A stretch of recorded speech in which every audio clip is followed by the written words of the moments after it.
태종 묘랑의 즉위 후 그의 정치적 위상은 더욱 높아졌다. 신라 본기에는 태종 묘랑의 즉위 다음 해에 그의 관등인 대각간으로 나타난다. 그해 10월에는 태종 묘랑의 셋째 딸 지소와 혼인하였다. 이는 태종과의 결속이 더욱 긴밀해졌음을 반영하는 동시에 종전과는 달리 가약의 출신으로서의 제약을 벗어나 왕실과도 통혼하게 되었음을 보여준다. 660년 정월에는 귀족회의 순회인 상대 등이 되어 삼국통일 전쟁 과정에서 신라를 이끄는 중추적 구실을 하게 되었다.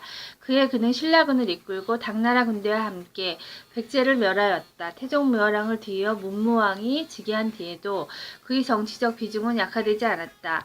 661년 문무왕 때 6월에는 고구려를 원정하였다.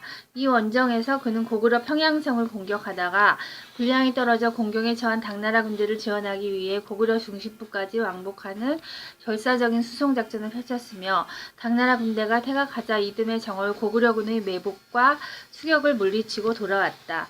663년에는 백제병을 꾀하는 백제 유민과 그들을 지원하는 외의 연합 세력을 격파하였고 664년에도 백제 유민이 사비성에서 붕괴하자 은밀한 계책을 일러주어 평정하게 하였다.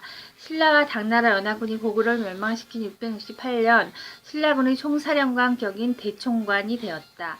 그러나 늙고 병이 들어 원정에 참가하지 못하고 왕경에 남아 원정을 떠나 왕을 대신하여 신라 국내의 통치를 담당하였다. 문무왕과 생구 관계였을 뿐만 아니라 고구려 원정군의 수뇌인 김인문과 김흠순도 생질과 아우였던 만큼 국가의 원로로서 고문과 지도적 구실을 하여 신라 진영의 단결과 전략 수립에 기여했던 것으로 보인다. 고구려를 평정한 직후에는 다시 한 등급을 높인 태대서 발한이 제수되고 여러 가지 특전을 포상받았다. 그 뒤 자신이 직접 일선에서 정치나 군사적 일을 수행하지는 않았던 것으로 보인다. 그러나 신라 지배층 원로로서의 자문력은 계속한 것으로 보이며 고구려 멸망 후 본격화된 당나라와의 투쟁에서도 지도적인 구실을 한 것으로 보인다. 672년 성문 벌판의 전투에서 신라군이 당나라에 참패했을 때 문무왕이 그에게 자문을 구한 사실이 기록에 나타난다.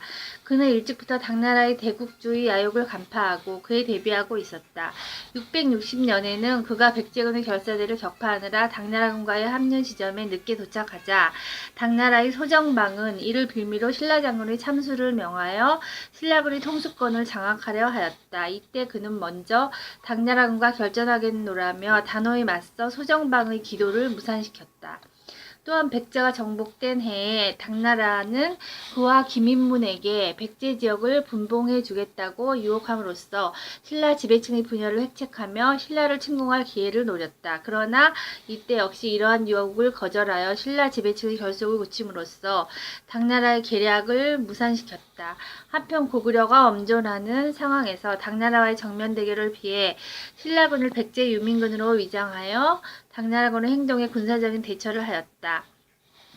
당시 소정방은 신라는 상하가 굳게 결속되어 작지만 쉽게 정복할 수 없다고 본국에 보고하였다 한다. 그 뒤에도 당나라는 665년에 그를 봉상정경 평양군 계국공 시급 2,000호로 봉하는 등 유혹의 손길을 뻗쳐왔다. 그러나 그는 국제관계 속에서 당나라가 신라에 대해 무엇을 노리고 있는지를 간파하고 이에 대처함으로써 당나라의 침략 야욕을 분쇄할 수 있었다. 그 이면에는 스스로를 엄격히 단속하며 신라 다중의 결속과 사기를 북돋으려는 한결같은 노력이 있었다.